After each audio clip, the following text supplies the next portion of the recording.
Anna, how are you this morning? What's up? I'm great. How are you guys? Good. Is it 8:44 there or 6:44? I can't ever remember the time in Florida. So Eastern time, that's an hour later than you guys, Andrew. Yes, 8:44. You know, all you had to say was it's 8:44. I didn't need a lesson. Like, I'm not.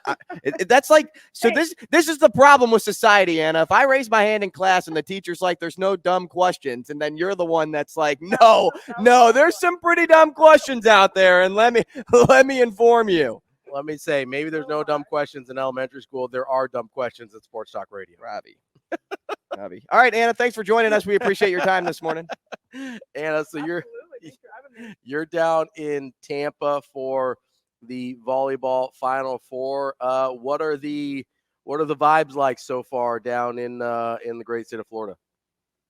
I would say vibes are high right now. I'm really excited to get over to the arena and check out the open practices. And not only are they open to media, but also open to fans. I am so curious to see how much Big Red will be in attendance. Of course, there's also Wisconsin. I know they travel well too. So once I get over to the arena in about an hour here, I'll give you guys a better vision of how many Nebraska fans are there. But I'm expecting a pretty big turnout. You saw the walk-in yesterday off the plane, and there's basically a red carpet rollout with just fans and girls holding signs, everything like that. So I'm expecting a large turnout. This is the bowl game for Husker fans. That comes at no surprise, right?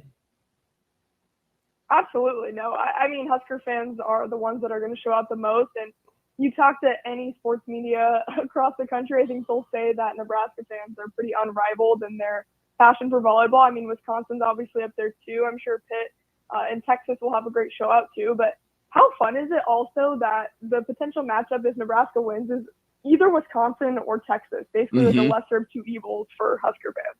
Wait, which one is the lesser of the evils in that one? I'm not sure. I think it's just two evils. It's funny. Emily Eman put out a tweet and was like, Husker fans, I'm actually curious, who would you root for? Is it Wisconsin or is it Texas? And the poll had 10,000 votes, and Texas actually won. So yeah, I think I would vote for Texas too, though, based on what we've seen out of Wisconsin this season. Yeah, maybe a better matchup for Nebraska.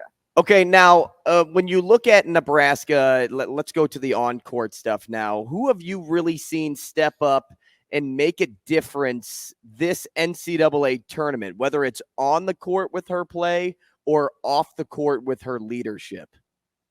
Geez, I mean, they all stand out for sure, but I mean, I would look to Becca Alec. I think her blocking and her defense really fires this Nebraska team up. And then you also have to bring up the name Bergen Riley. I think she's the best setter in the entire country. And if she were to lead this team to the national championship, she'd just be the fourth setter in its history to ever do that as a freshman. So really impressive, just the poise that this Nebraska team has. I mean, you start four freshmen out on the court, you probably aren't thinking that you find yourself in a Final Four this soon. But, I mean, that just speaks to the talent and the recruiting class that they had coming in. And I say Becca Alec also because I think she wears a chip on her shoulder from last year, and especially being one of the few girls on that team that experienced the Sweet 16 loss. So, and if anyone's ever watched Becca Alec on the court, she's the most animated person ever, and I think is kind of the heart and the soul of this team.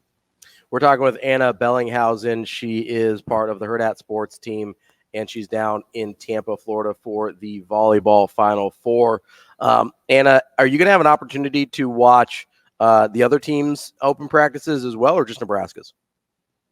Yes, so I'll be at all four practices and also all four media availabilities. So we get to go in the locker room and talk to every team. So I'll definitely ask Pitt about what they think about this Nebraska matchup, and I'll do the same with Wisconsin and Texas. So, yeah, we get to see all four teams, and it'll be a great chance to kind of see where their heads are at and the kind of vibe they're giving off, too. I think that's important. So are you going to take some notes, scout Pitt a little bit, and give those over to Coach Cook, or what's the plan here? Hey, you have to be unbiased in this journalism. So no note sharing, but I think I'm sure each team watches each other's press conferences, though. Well, technically, if you gave the notes to Wisconsin and Texas, too, then you would be unbiased. you could do the thing where you just drop the note plan and just have it be completely wrong, like the wrong scouting report for Nebraska. What are we, Connor Stallions? Like, what's happening? No, that's the Mike Leach. Did you ever hear? Yeah, that's my fate. Oh man, Mike Leach, what a treasure. R.I.P. Anna. So outside of volleyball and going to 4 practices and 4 media days, you have any other plans for your big trip to Tampa? So I'm not a fan of roller coasters, so I will not be attending Busch Gardens. Fair. Not about that, but I'm sure it's a fun time. It is. Geez, beyond that, hopefully going to find some good dinner spots in Tampa. So if any listeners knows where to go, let us know, please, because we've got a team of 4 of us down here in downtown Tampa. So we're looking for some good food spots. Ravi, I know you'll appreciate that. See, I could give you food spots in Clearwater, which is like a hop, skip, and a jump away from Tampa, but I don't know if you want to drive 30 minutes. Only if it's really worth it. Man, all right, I'll send one, and then you guys can look it up and let me know, because there's a place that has all-you-can-eat crab legs, and I'm a huge crab leg guy. Ooh, okay. And I would be careful if you're on the wrong side of the bay. It is a lot of elderly people, so you may have to eat dinner at like 4. Just keep it.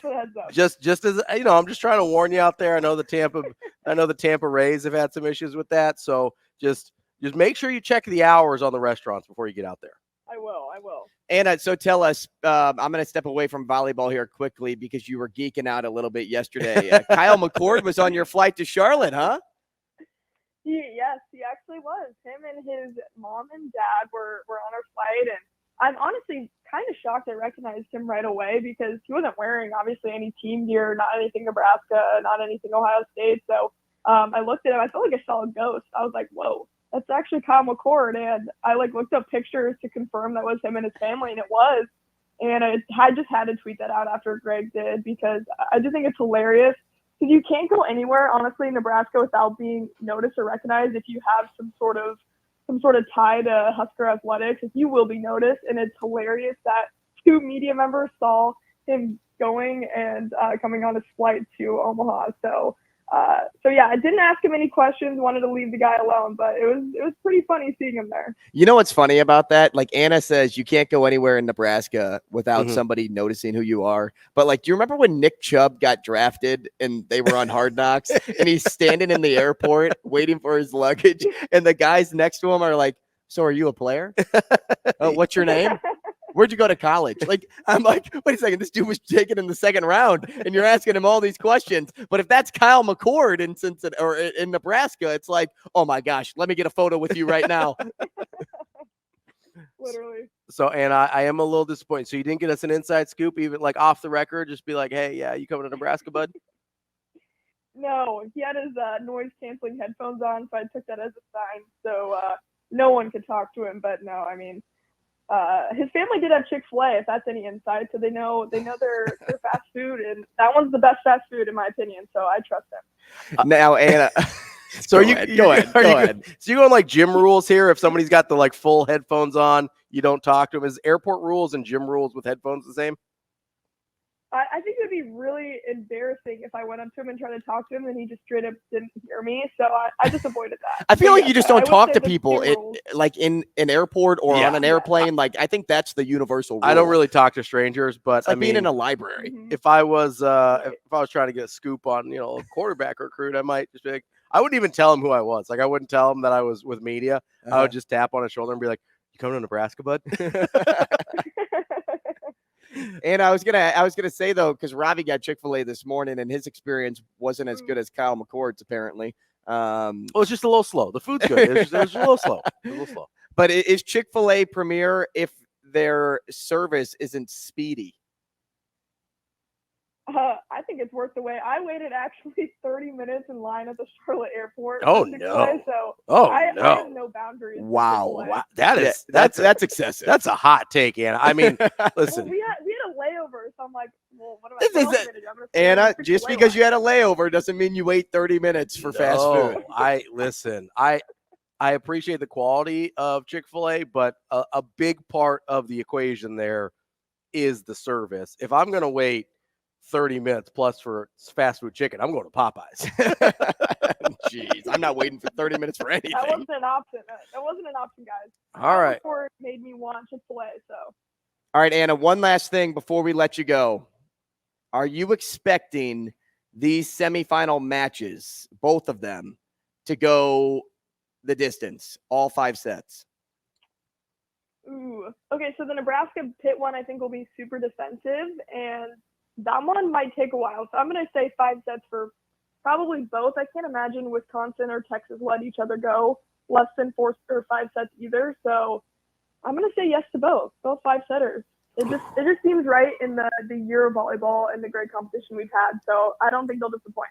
Get me excited. Get me excited, Anna. All right, so let's get a prediction here. The finals matchup. Who's it going to be? Nebraska, Wisconsin, I think. Nebraska, Wisconsin. Right. Yep. Storybook ending. There we go. Totally not biased. That's Ana Bellinghausen of Hurrdat Sports. She's down in Tampa covering the volleyball Final Four. Anna, thank you so much for your time, and have fun down there looking for some 4 p.m. dinner spots. Yeah, thanks, Ravi. Send it my way. Yeah, that's 3 o'clock our time, as I've learned. See you, AB. That's Ana Bellinghausen from Hurrdat Sports. Coming up next, we're going to talk to Brian Christopherson from Husker 24/7 about some Nebraska football. Woohoo! Let's go.